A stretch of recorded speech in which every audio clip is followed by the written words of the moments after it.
Senhor, meus irmãos. Nós estamos aqui no canal EBD em Estudo para mais uma vez falarmos sobre a videoaula sobre a lição da CPAD, a lição de adultos da CPAD. Esta feita estaremos falando sobre a lição de número 12. Estou aqui com o irmão Reis, professor Reis, que estará juntamente conosco debatendo, comentando, melhor dizendo, esta lição, essa maravilhosa lição que está chegando ao fim, né? A lição desse trimestre, foram 3 meses, desculpe, falando sobre os valores do Reino de Deus, a relevância do Sermão do Monte para a Igreja de Cristo. Né? Estamos chegando aqui no finalzinho do Sermão do Monte, essa penúltima lição desse trimestre. E foram lições maravilhosas, né? Que o Sermão do Monte traz grandes aprendizados para a nossa vida espiritual, para a nossa vida cristã aqui na Terra. E falando sobre esse sermão nos 3 capítulos de Mateus, capítulo 5, 6 e 7 de Mateus, que vai falar sobre o Sermão do Monte. E essa lição de número 12, assim como todas as outras, né, nos traz um tema muito bom, muito importante, né? Um tema que fala muito aos nossos corações, nos alegramos muito, porque fala sobre a bondade do nosso Deus para conosco. O título da lição vai nos dizer: a bondade de Deus em nos atender. O texto áureo está escrito lá em Mateus, no capítulo 7, versículo 11, que vai dizer: se vós, pois, sendo maus, sabeis dar boas coisas aos vossos filhos, quanto mais vosso Pai que está nos céus dará bens aos que lhe pedirem. Então, se nós que somos carne, que somos pecadores, que somos maus por causa do pecado, sabemos dar coisas boas aos nossos filhos, sabemos amar os nossos filhos, imagina o nosso Deus, né? Nosso Deus Pai que está no céu, onde Ele sabe dar o verdadeiro amor aos seus filhos. Na verdade prática vai nos dizer: Deus é um Pai amoroso que concede aos seus filhos aquilo que realmente é bom para eles. Muitas vezes a gente pede ao Pai e muitas vezes não sabemos o que estamos pedindo, né? Mas nosso Deus, Ele é onisciente, Ele sabe de todas as coisas e Ele sabe o que é bom para mim e para você. O texto desta lição vai estar lá em Mateus, no capítulo 7, do versículo 7 ao 20. Você que é professor vai estar fazendo essa leitura com os alunos na sala de aula. Você que é aluno também fará essa leitura com o seu professor. Então, nessa lição, nós temos 3 objetivos a cumprir. Primeiramente, nós vamos compreender o significado da bondade de Deus. Segundo, conscientizar de que só existem 2 caminhos que levam à vida eterna, né? Você tem direito a fazer uma escolha entre 2 caminhos. E o terceiro, advertir contra a mentira dos falsos profetas. Cada tópico nós estaremos falando sobre cada um deles. E na introdução, o autor da lição vai nos dizer: nesta lição aprenderemos que Deus é bom e que Ele ouve as nossas petições, suprindo todas as nossas necessidades. Lá em Mateus 7, versículo 7 vai dizer: pedi e dar-se-vos-á, buscai e encontrareis, batei e abrir-se-vos-á.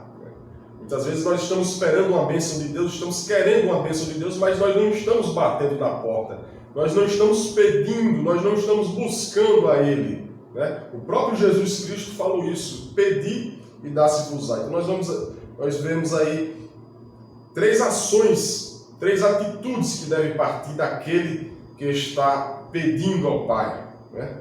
Pedir, buscar e abrir. Então nós devemos tomar atitude, não é somente pedir a Deus, orar e esperar que as coisas caiam do céu, né, nas suas mãos. Nós temos que tomar atitudes, nós devemos tomar ações nas nossas vidas, orando, pedindo ao Pai, para que assim os nossos objetivos, os nossos pedidos possam ser efetivados, né? Então depende também da atitude de cada um de nós.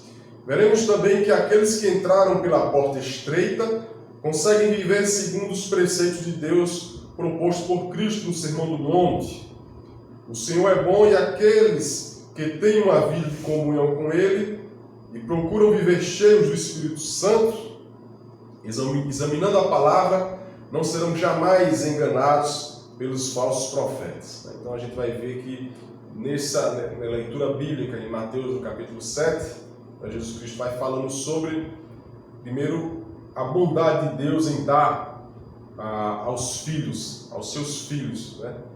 E no final nós vamos ver, né, ele falando sobre o caminho estreito, o caminho largo, e também falando sobre os falsos profetas, os cuidados que nós devemos ter em toda a nossa vida cristã, nossa caminhada cristã. Que a gente sabe que não é fácil, mas a gente sabe que em Cristo Jesus nós somos mais que vencedores, né? Mais que vencedores, exatamente. Então, essa primeira, só aí um resumo, né, essa introdução aí sobre os 3 tópicos, o qual será aí destrinchados durante esta lição. E já iniciando o primeiro tópico, vai falar mais especificamente sobre a bondade de Deus. E aí, a primeira parte vai falar sobre a definição de bondade, né? O que seria essa bondade? De forma geral, né? É a qualidade daquilo que é bom, né? Daquilo brandura, boa ação, benevolência, né? Isso aí é o que chamamos de bondade. E o que é bondade? Vamos aí falar de 3 aspectos: o aspecto filosófico, depois no outro ponto sobre o aspecto bíblico e depois o aspecto teológico. E cada aspecto que a lição vai desenvolver, vamos observar que ela vai se tornando um aspecto mais difícil, né? Da bondade na sua forma mais completa. Né? Da sua forma mais completa e mais difícil para o homem fazer. E por isso nós já vamos aqui aprender, né, nessa primeira parte aqui, que vamos ver que essa bondade ele é um atributo de Deus. Mas antes de falar isso, no aspecto filosófico, né, a ideia de que a bondade, quando surge essa ideia de bondade para os gregos, é a ideia de que de todos os princípios, né, que o homem deve ter na vida, né, moralmente falando, a bondade, ser bom, praticar boas ações, ele está numa posição elevada. Então, é como se o resumo da vida humana, né, o alcance máximo das pessoas, na ideia grega, era o quê? Que era ser bom, viver, praticar bondade, ser bondoso, né? Então ele vai ser levado como um dos atributos mais sublimes para o homem. Então, para o homem, a bondade vai demonstrar que aquela pessoa, ela é uma pessoa que tem uma moral elevada, que tem os atributos, né, os princípios mais estimados e que as pessoas deveriam ter. Mas, ao observar, vamos entender também o seguinte, fugindo um pouco aí já do aspecto grego, da filosofia, desse entendimento, nós somos cristãos e vemos através da Bíblia que a bondade é um atributo de Deus, mas não é um atributo do homem. Né? Isso quer dizer o seguinte, que a essência de Deus, em sua essência, ele tem bondade, ele é bondade, ele tem fonte de bondade, mas o homem, ele não tem essa essência. Né? E aí, aqui Romanos 7,18, quando Paulo ele vai falar, ele vai dizer o seguinte: porque eu sei que em mim, isto é, na minha carne, no meu corpo, não habita bem algum. E quando ele vai falar isso, ele vai dizer o seguinte, ele reconhece que nele, pelo esforço dele, pela natureza dele, pela essência dele como homem, não há bondade, não há nada de bom, de justo, de reto. Né? Então é esse reconhecimento de Paulo da natureza pecaminosa. E essa natureza é da onde? É por causa do pecado. Ao pecar, o homem ele é desprovido de toda a justiça original, de toda a retidão, de toda a bondade que Deus colocou no homem, porque era uma semelhança dele. Né? E a semelhança em todos os aspectos aí. A gente assume semelhança de Deus, mas a nossa semelhança é como a imagem de Deus em nós ficou um pouco arranhada. Não por culpa dele, por culpa nossa. Mas éramos aí, e tínhamos essa essência também de justiça, de bondade, quando fomos criados. Mas ao pecar, né, o pecado fez com que a gente hoje fosse desprovido. Então podemos dizer o seguinte, que nós podemos praticar atos de bondade, podemos aprender a ser bom, podemos ter bondade como frutos do Espírito, através, o comentarista você vai falar, do novo nascimento. Ao termos o novo nascimento, ao recebermos aí o nascimento que vem de Cristo, nós temos sim condição de ter atos de bondade, como frutos do Espírito nós podemos praticar a bondade, mas a bondade não faz parte de nossa natureza. Né? Nós temos que fazer um esforço grande para sermos bons, para praticarmos atos de bondade. Mas Deus, ao contrário, não precisa de nenhum esforço, porque a essência dele é ser bom. né? Aí a gente vai ver no terceiro tópico aqui, que já no aspecto teológico, que aí essa bondade ela vai se ampliar. Então, a tendência do homem é ser mau, é praticar imoralidade, né? Mas com o novo nascimento, né? Com a transformação dessa natureza, né? Lutando contra o pecado, contra a natureza que é a nossa essência, mas a natureza que nós recebemos, podemos sim conseguir fazer atos de bondade. Verdade. Muito bem explicado aqui pelo professor Reis, né? Definição de bondade. E no segundo tópico nós vamos falar a bondade de Deus no aspecto bíblico. É bem parecido com o primeiro subtópico, mas vai falar assim: nas Sagradas Escrituras, a bondade é definida como a qualidade do que é bom. Né? E Deus, ele é bom por natureza, como o irmão Redson bem falou aqui. Né? Por isso que João disse, né, que Deus é amor. Aí, na sua primeira epístola, no capítulo 4, versículo 8, né? Porque Deus é amor. Todo aquele, puxando um pouco o versículo 7, né? Amados, amemos-nos uns aos outros, porque o amor vem de Deus, e todo que ama é nascido de Deus e conhece a Deus. O versículo 8 vai dizer: quem não ama não conhece a Deus, porque Deus é amor.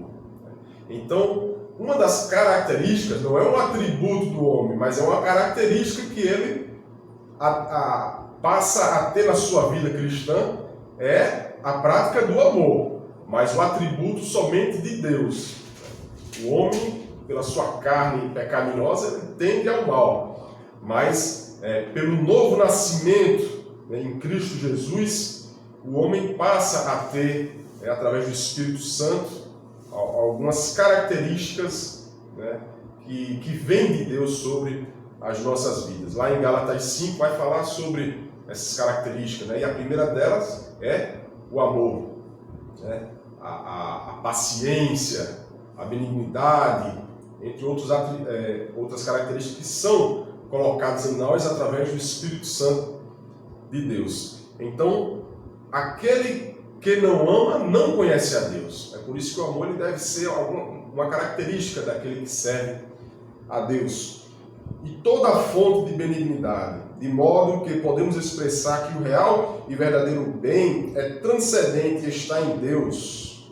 É um amor que transcende, que não vem de nós mesmos, tem que vir de uma fonte externa, e somente o próprio amor, o próprio Deus pode nos dar, né, esse amor sobre as nossas vidas.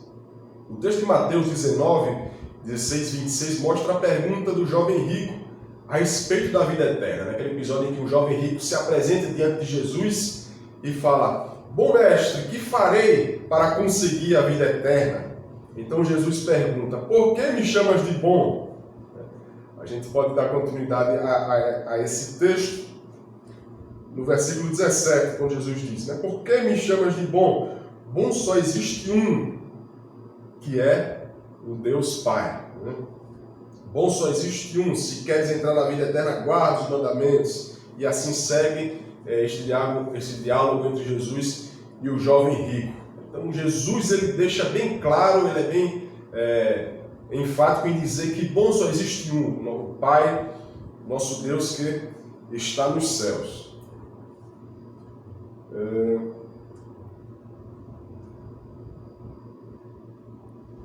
Segundo a Bíblia de aplicação pessoal, Jesus deixa claro ao jovem que a salvação não vem por meio de obras, se estas não forem acompanhadas pela fé e pelo amor a Deus. Né? Aquele jovem falou de tudo que ele fazia, que praticava todos os mandamentos desde a sua mocidade. Né? E aí Jesus falou, né? Se queres ser perfeito, vai e vende todos os teus bens, dá aos pobres e terás um tesouro no céu. Depois vem e me segue. Aquilo entristeceu o jovem porque ele era rico, ele tinha muitos bens e ele não queria se desfazer daquilo que ele tinha. Então Jesus ele sabia o que se passava no coração daquele jovem, ele sabia o que tinha dentro daquele jovem que o impedia, né, de realmente ter uma salvação verdadeira na sua vida. Aquele jovem ele cumpria todos os mandamentos, ele tinha aparentemente boas obras, né? Mas o que Jesus deixou bem claro que não é as obras que vai dar a salvação ao homem. A fé e o amor são implantados em nossos corações mediante a ação do Espírito Santo. É por isso que o apóstolo Paulo vai dizer lá aos Efésios, capítulo 2, versículo 8 e 9, né? Porque pela graça sois salvos, por meio da fé. Isso não vem de vós, é dom de Deus. Versículo 8 vai dizer, versículo 9 vai dizer, não vem das obras para que ninguém se glorie. Então, somente por meio da fé em Cristo Jesus, né? E através dessa fé que gera graça em nossas vidas e nós temos acesso à salvação em Cristo Jesus. Então essa bondade, né, ela não é que o jovem, né, as ações boas, ela não é o suficiente para a salvação, mas a fé e que ela é colocada através do Espírito Santo, a fé em Jesus através do Espírito Santo. Então a bondade de Deus no aspecto teológico, né, a última parte aí desse primeiro tópico. E aí ele vai ampliar, né, vimos agora aí o aspecto bíblico, e aí ele vai ampliar justamente essa qualidade, esse atributo de bondade que aí é especificamente de Deus. E aí ele vai falar, a bondade, teologicamente, é um termo mais amplo, e ela vai envolver o quê? O que é essa bondade no seu sentido mais amplo? Ela envolve santidade, verdade, amor, benevolência, graça, misericórdia. Então observa aí que são outros valores, atributos que só Deus tem. Né? Que só Deus tem. Podemos aí praticar uma vez por outra a misericórdia, podemos aí termos um amor, né? Mas não é a nossa essência ser uma pessoa má, vamos assim falar, não é a nossa essência, né? Devido ao pecado que nós somos, na nossa natureza pecaminosa, mas esse aspecto aí mais amplo, ele é encontrado em Deus, né? Então fica evidente que apenas o Deus da Bíblia é o verdadeiramente bom. Né? E podemos ver, um dos exemplos que podemos ver o amor dele é quando ele envia o seu próprio filho, né? Então ele mostra o cuidado, é perceber que a sua criação está perdida, ele tem o envio do seu filho para resgatar. Então é um dos exemplos aí que podemos perceber esse amor, né, de Deus.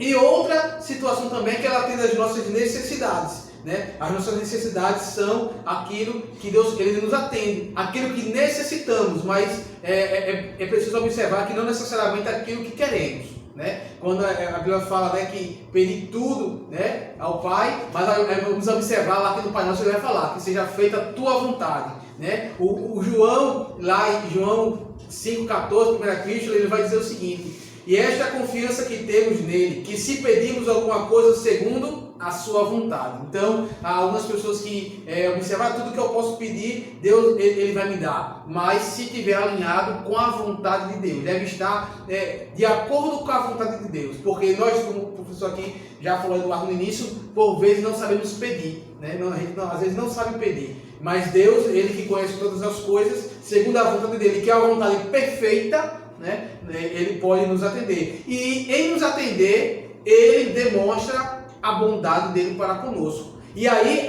no final aqui desse tópico, o comentarista vai falar. E ele, inclusive, né, ele faz até para aqueles que não merecem. Ele atende até aqueles que não merecem. Até aqueles que não merecem, Deus ele concede bênçãos e bondade. Se observar aí que nós todos temos a oportunidade de respirar. O ar é para todos, para os bons e para os maus. Todos temos aí a condição de respirar, a condição de ter vida no seu sentido amplo. Né? Logicamente, cada um em seu caminho, nós colhemos e plantamos. Né? Plantamos e colhemos. Mas, no seu sentido amplo, Deus ele consegue ser bondoso para com todos. Né? E para finalizar esse tópico, pedir, buscar e bater. Né? A gente pede, mas envolve também a ação, né, de buscar aquilo que nós pedimos. Né? E quando fala de bater, fala de insistir, de perseverar. Pedir, estou lá buscando, estou batendo para ver se ali consigo alguma coisa a mais. Então é a questão de pedir com ação, né? Ir atrás e não ficar parado de braços cruzados. E Deus ele é bondoso, que nós sendo maus conseguimos dar coisas boas aos nossos filhos, quanto mais a Deus, né? Como foi falado no início da lição, quanto mais Deus, né? Que tem uma vontade perfeita. Então isso mostra que nós temos que ter confiança nele. Então, esse aí falamos sobre bondade, a definição de bondade, vemos seu aspecto filosófico, seu aspecto bíblico e a bondade no seu sentido mais amplo, né? Como atributo de Deus aí no aspecto teológico. Amém. Finalizando o primeiro tópico, agora entrando no segundo tópico, nós vamos conscientizar de que só existem dois caminhos. O segundo tópico diz: há dois caminhos para escolher. O primeiro subtópico, a porta e o caminho no aspecto bíblico. Ao apresentar as figuras da porta e do caminho no Sermão do Monte, Cristo estava dando ênfase à ação de se iniciar algo novo, uma nova comunhão. A porta fala de acesso a uma nova e viva experiência com Jesus. Por isso que ele mesmo vai falar lá em João, no capítulo 10 e no versículo 9. O próprio Jesus vai falar: eu sou a porta, se alguém entrar por mim, salvar-se-á. E entrará e sairá e achará pastagem. Então, é uma mudança completamente de vida. É por isso que Jesus Cristo vai falar lá em João, capítulo 3, para Nicodemos. É necessário que haja um novo nascimento. E Nicodemos não consegue entender aquilo ali. Como é que pode um homem já sendo velho nascer de novo? Ele vai tornar a entrar no ventre da sua mãe para poder nascer de novo? Ele não estava ali entendendo as coisas espirituais que Jesus Cristo estava falando. E esse novo nascimento em Cristo Jesus, né, se dá àquele que entra a essa porta, que Jesus Cristo mesmo falou que eu sou a porta, né? Ele era essa porta. Então a pessoa que entra nessa porta, ela deve ter uma mudança na sua vida, um novo nascimento, uma transformação de vida. É por isso que o apóstolo Paulo vai dizer lá em Romanos capítulo 12, né? Mas transformai-vos pela renovação do vosso entendimento. Então, no momento que nós buscamos a Deus, que nós estamos procurando crescer na graça e no conhecimento do Senhor, estamos buscando ao Senhor, orando, lendo as Sagradas Escrituras, então nós estamos tendo a nossa vida moldada, transformada pelo Espírito Santo de Deus. Foi bem falado aqui pelo irmão Reis, que é preciso ter fé. E essa fé vem pelo ouvir a palavra de Deus.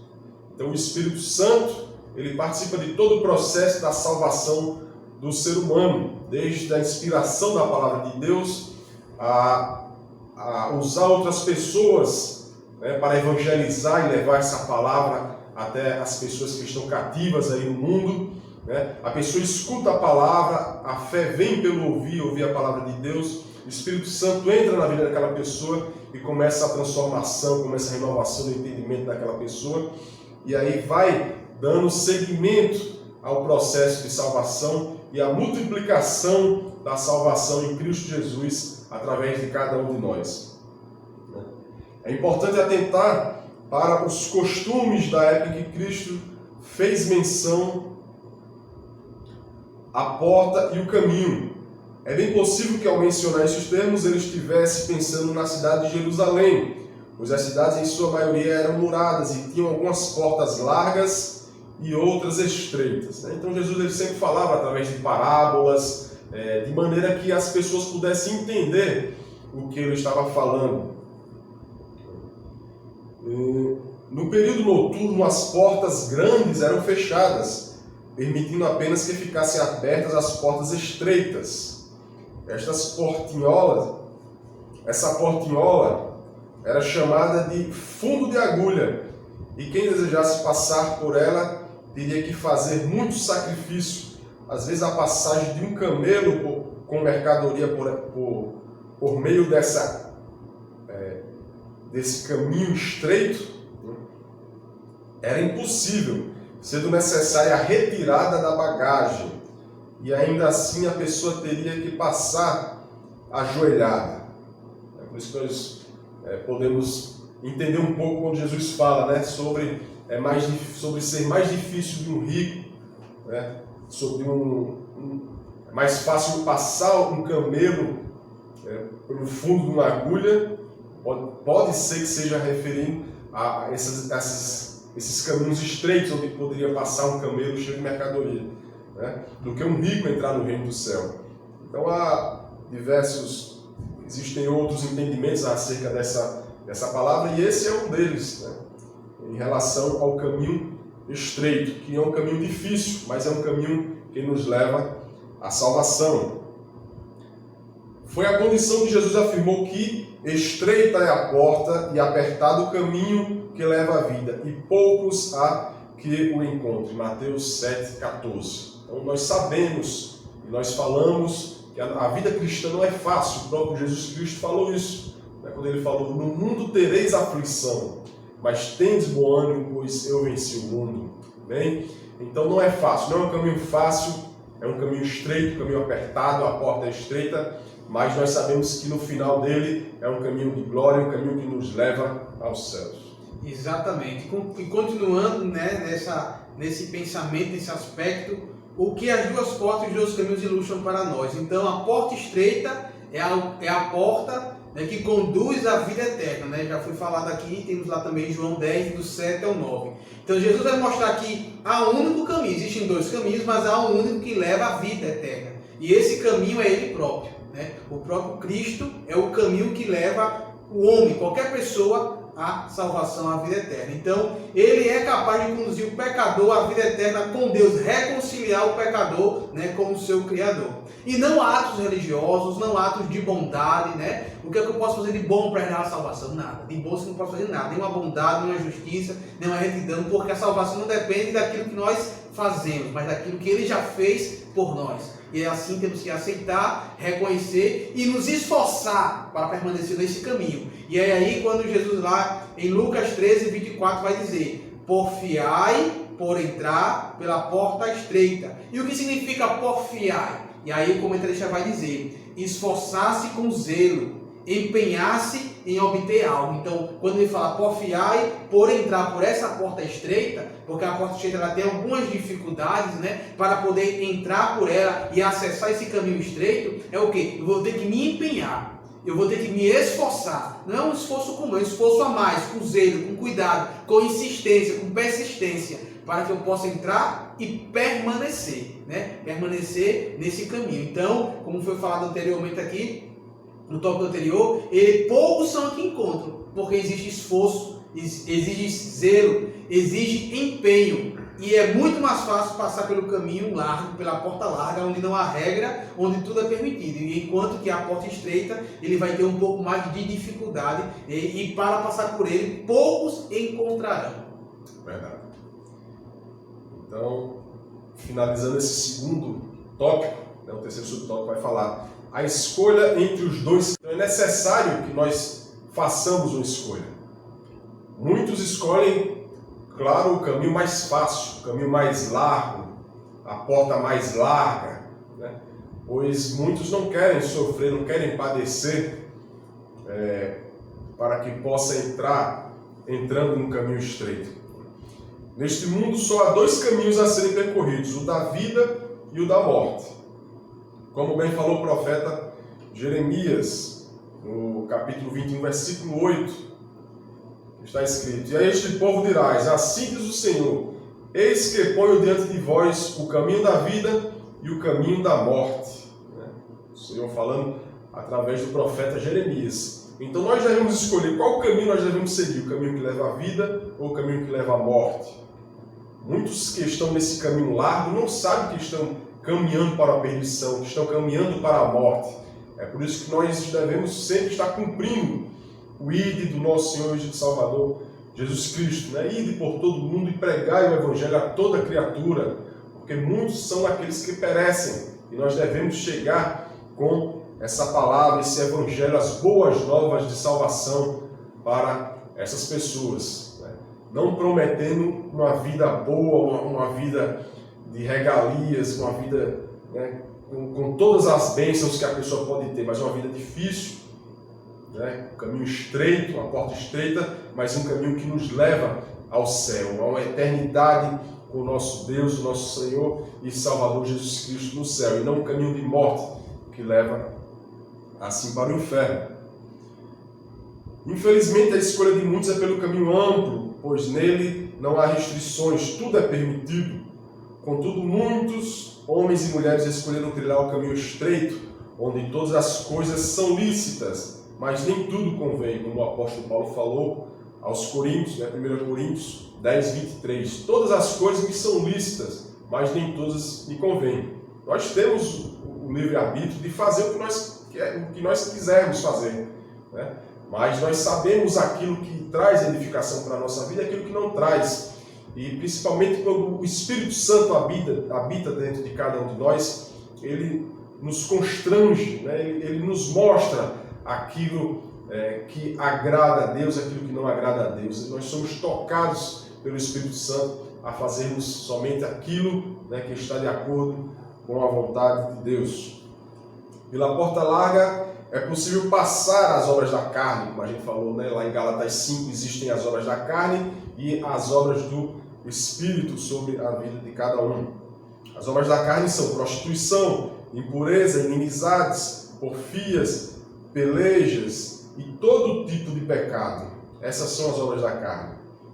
Contudo, o destino da porta larga e do caminho espaçoso é a eternidade sem Deus. É o caminho de morte, o caminho do inferno. Porém, os que escolhem o caminho apertado, um dia vão morar no céu e serão como a luz da aurora e como luzeiros no firmamento. Assim está escrito lá em Provérbios, capítulo 4, versículo 18. Então, o Senhor, Ele coloca diante de você dois caminhos. O caminho que leva à morte e o caminho que leva à vida. Escolhemos, pois, cada um de nós o caminho que não é fácil, que é estreito, mas que leva à vida, para assim um dia estarmos todos na glória, nos céus, adorando ao Senhor eternamente. Exatamente. E aí, já entrando no último tópico da lição, a mentira dos falsos profetas, já foi uma introdução aí nesse último tópico, quando vai falar sobre a questão de quando Jesus ele promete e diz, olha, que vai ter sofrimento, que não é fácil, né? E aí existem muitos que falam apenas bonanças, né? Levam a crer que o caminho com Cristo é um caminho só de flores, né? Logicamente que há flores sim, mas não é só de flores, né? Que é só bonança, e esses falsos ensinamentos acabam levando à perdição. E é justamente esse cuidado que nós devemos ter. Cuidado com as falsas aparências. E aí Jesus ele vai concluir esse pensamento aí, esse ensinamento, né? Após falar sobre caminho largo, caminho estreito, porta larga, porta estreita, ele vai concluir falando sobre esses falsos profetas, né? Essas falsas mensagens que podem levar, aparentemente levariam para o caminho estreito, mas que na prática levarão para o caminho da perdição. Então ele vai nos orientar aqui a sempre estarmos vigilantes, porque além de perigosos, essas pessoas e essas mensagens, além de nos seduzirem, né, ele nos conduz a outros erros, né? Vai nos conduzir a outros erros. Então são lobos, Jesus fala, disfarçados de ovelhas. E aqui a ovelha é aqueles que chamam aprisco, aqueles que seguem a Cristo. E lobos são esses que dizem ser, mas não são. Que trazem uma proposta que não é condizente com aquilo que Jesus ensinou, né? Eles trazem uma mensagem. Então, Jesus está fazendo aqui uma menção aos falsos profetas, né? Logo depois de ensinar sobre o caminho. E que muitos acabam indo por esse caminho, porque é uma proposta aparentemente boa. São mensagens boas, de bonanças, mas que não é o real evangelho, não é a real mensagem que Cristo ele veio pregar. Então, o crente precisa ter o cuidado e estar em constante oração, buscando discernimento do Espírito, que também foi um tema de lições passadas aqui, qual falamos em outro trimestre sobre discernimento do Espírito. Então, é necessário ter discernimento do Espírito. Para o quê? Para não ser iludido com boa oratória, com palavras bonitas, com pessoas que dizem ser profetas, mas não são, pessoas que trazem palavras doces, mas que na verdade, né, estão aí trazendo mensagens que vão conduzir à destruição. Então, isso demonstram essas pessoas serem piedosas, falarem mansos, ter uma vida de oração, que profetizam, mas tudo é aparência, como está lá, Paulo escreve a Timóteo, 2 Timóteo, capítulo 3, versículo 5. Então é esse alerta, né? Cuidado com as aparências, são aparências, parecem, mas nem sempre são aquilo que aparece, né? E isso vemos aí muitos, principalmente nas redes sociais, algumas pessoas falando algumas situações, algumas mensagens, mas que se formos fundamentar na Bíblia, né, vai observar que não tem fundamento bíblico, que não está alicerçado na palavra, na rocha, no verdadeiro evangelho que é Cristo Jesus. Bem, então como nós sabemos, né, o evangelho ele transforma a vida do homem através do Espírito Santo de Deus. Há uma transformação. E essa transformação ela se dá quando nós começamos a olhar para dentro de cada um de nós e começamos a perceber os nossos problemas, as nossas falhas, né, o Espírito Santo nos auxiliando a identificarmos esses problemas e aí ele vai tratando e vai havendo uma mudança dentro de cada um de nós, porque acontece um confronto, né, entre a nossa vida com o pecado e no momento em que nós somos confrontados, nós somos levados a mudarmos de acordo com a palavra de Deus, né? E muitas pessoas elas não querem aceitar essa mudança, elas não se sentem confortadas ao serem confrontados, né, através da palavra de Deus com o seu pecado. Muitas pessoas têm pecados de estimação, né, podemos assim dizer, aquele pecadinho que está ali guardadinho e aquela pessoa gosta de usar aquele pecado de vez em quando, né? E a palavra de Deus ela confronta a nossa vida a não cometermos esses pecados, muitos desses pecados. E hoje em dia existem igrejas de todas as formas, de todas as maneiras, igrejas que permitem a pessoa viver uma vida pecaminosa, não de acordo com a palavra de Deus. Existem igrejas que mudam, que deturpam a palavra de Deus, a Bíblia Sagrada, tirando trechos que batem de confronto com o seu pecado, né? E o segundo tópico vai falar sobre isso, né? Como é que nós detectamos os falsos profetas. De acordo com a Bíblia de estudo e aplicação pessoal, podemos facilmente identificá-los, porque em seus ensinamentos minimizam a Cristo e glorificam a si mesmos. No momento em que eles estão colocando a vontade deles acima da palavra de Deus, eles estão glorificando a si mesmos, né? Também podemos identificá-los por seus frutos. Lá em Mateus, capítulo 7, versículo 16, o Senhor Jesus Cristo vai falar, né? Por seus frutos os conhecereis.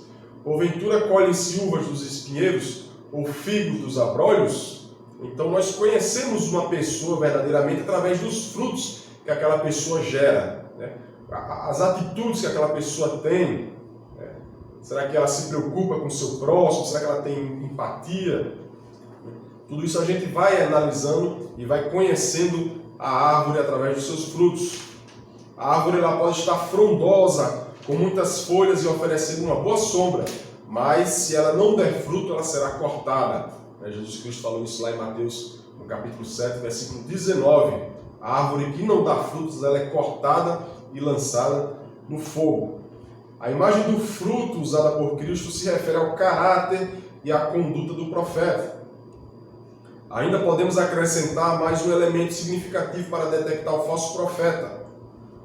O seu ensino. Se ele ensinar alguma outra doutrina e se não for conforme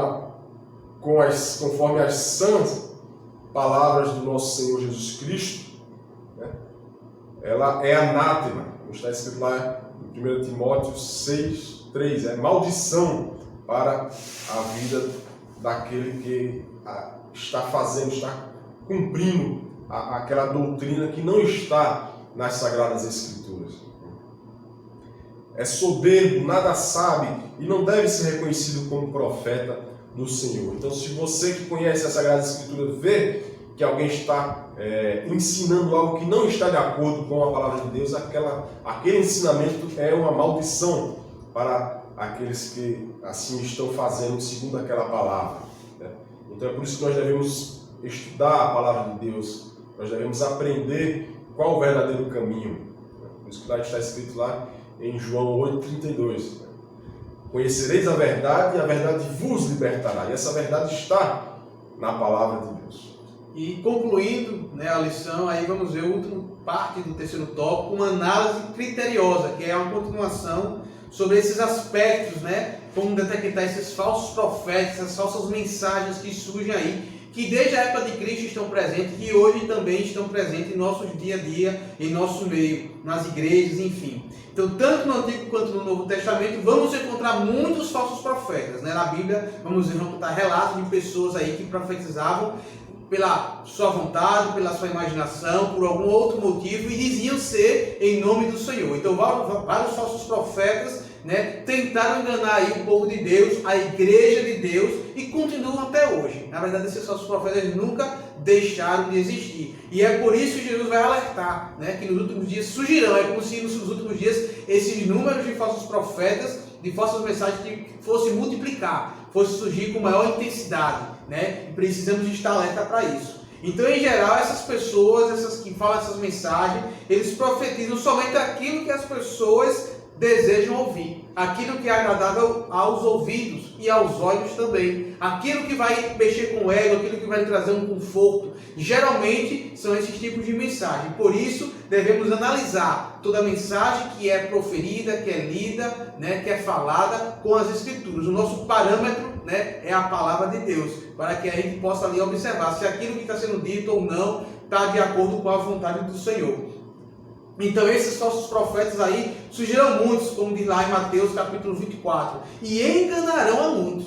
Então eles não vão apenas surgir, eles não apenas vão falar mensagens, né? São lobos, né, ali vestidos de ovelha, mas eles vão enganar. Então muitos irão entrar, né, irão seguir esses falsos profetas, irão dar crédito a essas mensagens e por isso irão para o caminho largo, pela porta larga, que leva à perdição. Então precisamos então aí, encerrando, Jesus vai nos advertir então dessas mensagens, né, dos falsos profetas, cuidado com essas falsas aparências, né, temos que detectar esses falsos profetas e temos que estar em alerta, né, em vigilância constante, né, e o cristão que não tiver o discernimento do Espírito, que não conhecer a palavra de Deus, dificilmente irá conseguir detectar um falso profeta ou uma falsa mensagem. Então é preciso ter discernimento do Espírito e é preciso conhecer a palavra, para que através da palavra você ali possa fazer uma confrontação, você possa comparar tudo aquilo que está sendo feito, falado e ensinado com as Escrituras, que é o nosso guia. E aí saberemos sim se aquela mensagem é uma mensagem verdadeira ou se aquilo ali são aparências, né, se são lobos vestidos de ovelhas, né, tentando enganar e enganando a muitos, né, infelizmente enganando a muitos. Lembrando que o próprio Satanás, quando foi tentar Jesus Cristo, ele tentou usar a palavra, né, de maneira errada, mas Jesus Cristo, conhecendo a palavra, conhecendo os ensinamentos, tudo que estava escrito, né, confrontou a Satanás dentro da própria palavra, né, usando a palavra de Deus, as Sagradas Escrituras, corretamente. Então, por isso que nós devemos, como o irmão Reis falou, né, ter discernimento e ter o conhecimento das Sagradas Escrituras, para assim podermos confrontar os falsos profetas e os falsos ensinamentos. E concluindo, a Bíblia revela que Deus é bom e que Ele partilha da sua benignidade com suas criaturas, cuidando delas, quer sejam boas ou quer sejam más, né? Como o irmão Reis aqui bem falou, né? O sol nasce para todos. O próprio Jesus falou em Mateus capítulo 5, no versículo 45, né? Porque faz o seu sol, que o seu sol se levante sobre os maus e os bons, e a chuva desça sobre os justos e injustos. Então, toda a criatura de Deus, todos os seres humanos, né, toda a terra, ela recebe as bênçãos de Deus, recebe o sol, recebe a chuva, né?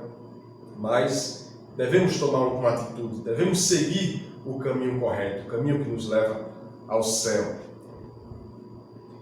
Ele não somente providencia as coisas materiais para nós, mas, em especial, a nossa salvação. A salvação é resultado da graça e do amor de Deus Pai. É por isso que Jesus vai falar lá em João 3,16. Porque Deus amou o mundo de uma tal maneira, uma forma tão grandiosa que nem Jesus Cristo conseguiu com palavras dizer para a humanidade como foi que Deus amou o mundo. De tal maneira, uma maneira tremenda, né? Que deu seu Filho unigênito para que todo aquele que nele crê não pereça, mas tenha a vida eterna. E sejamos sempre em alerta, pois existem aqueles que querem macular e adulterar os ensinos do nosso Salvador e Jesus Cristo.